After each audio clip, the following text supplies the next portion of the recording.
यादव जी हूँ या कोई और शूद्र या शूद्र से जो निचली जाति में आते हैं, जिन्हें दलित कहा जाता है, महादलित कहा जाता है, इन लोगों को कथा कहने का अधिकार है या नहीं। तो इसी पर मैं बात करूँगा।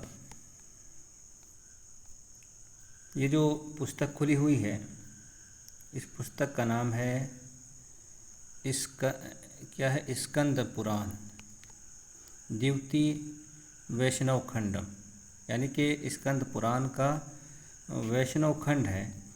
इसमें हम देखेंगे कि क्या, मैं थोड़ा सा पढ़ कर के आपको सुनाऊंगा, आप समझ लेंगे कि क्या शूद्रों को, चाहे वो गवाला हो, यादव हो या कोई और हो, क्या उन्हें कथा कहने का, कथा सुनने का अधिकार है या नहीं है। तो आप देखें, ये स्कंद पुराण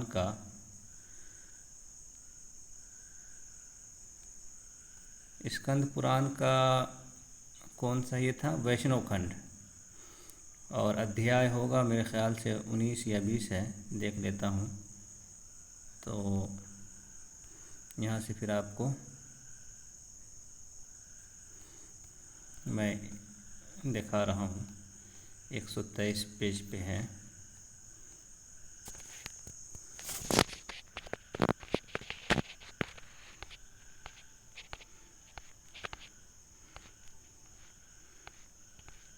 यहाँ आ गया, देखें, इसको मैं थोड़ा सा पढ़ कर के आपको दिखा रहा हूँ, साफ होने दें। ये 17 हो गया, ये 18 हो गया, ये 19 है। 19 में से मैं थोड़ा सा पढ़ कर के आपको दिखा रहा हूँ, आप खुद समझ लेंगे कि क्या शूद्रों को, यहाँ से आप देखें, थोड़ा साफ होने दें। हाँ, साफ हो गया, आप भी पढ़ें, देखें। यहाँ लिखा है, कुलपति कहते हैं, मैं हीन जन्मा शूद्र को यज्ञ में दीक्षित कर सकने में समर्थ नहीं हूँ।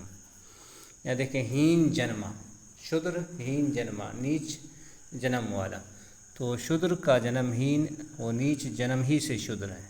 इससे आप ये समझ लें।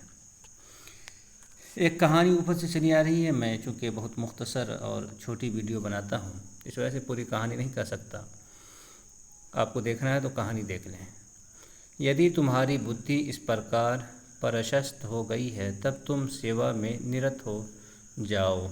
देखो, किसी भी हीन जाति को उपदेश देना कर्तव्य नहीं है। यहाँ देखें, किसी भी हीन जाति, नीच जाति को, चाहे वो शूद्रों में से कोई भी हो, उन्हें उपदेश देना कर्तव्य नहीं है। हीन जाति को उपदेश देने वाला उपाध्याय महादोष भागी हो जाता है।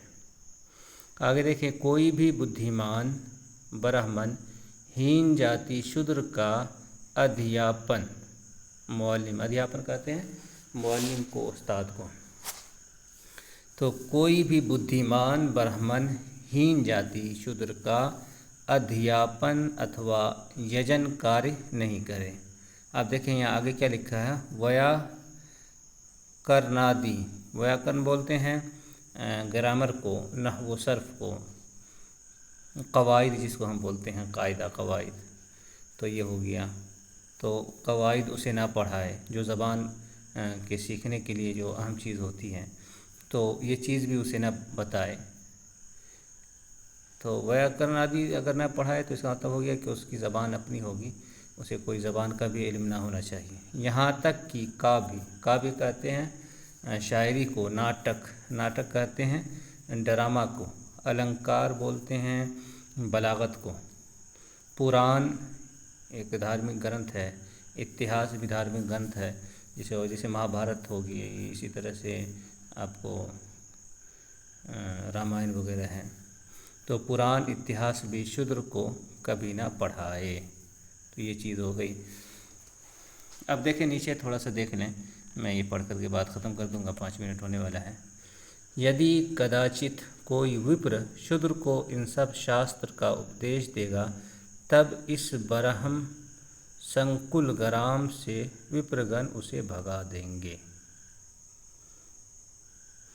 अगर कोई ब्राह्मण किसी शूद्र को कुछ भी ज्ञान दे रहा है, कुछ भी पढ़ा रहा है, तो ऐसे ब्राह्मण को गांव से निकाल देना चाहिए। यहाँ देखिए, शूद्र को उपदेश देने वाला ब्राह्मण द्विज तो चांडाल के समान त्याजी हैं, इसलिए शूद्र शब्द का भी दूर से त्याग करो।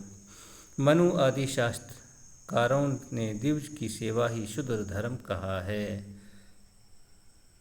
अत एवं श्रद्धापूर्वक द्विजगण की सेवा करो, यही तुम्हारे लिए श्रेयप्रद है। तो यहाँ अब देख लें, जितनी बातें आई हैं 5 मिनट से ज़्यादा हो गया, तो आप इसे समझ सकते हैं कि क्या कोई गंवाला शूद्र कथा कह सकता है या नहीं कह सकता है। आप इतनी बात से समझ सकते हैं।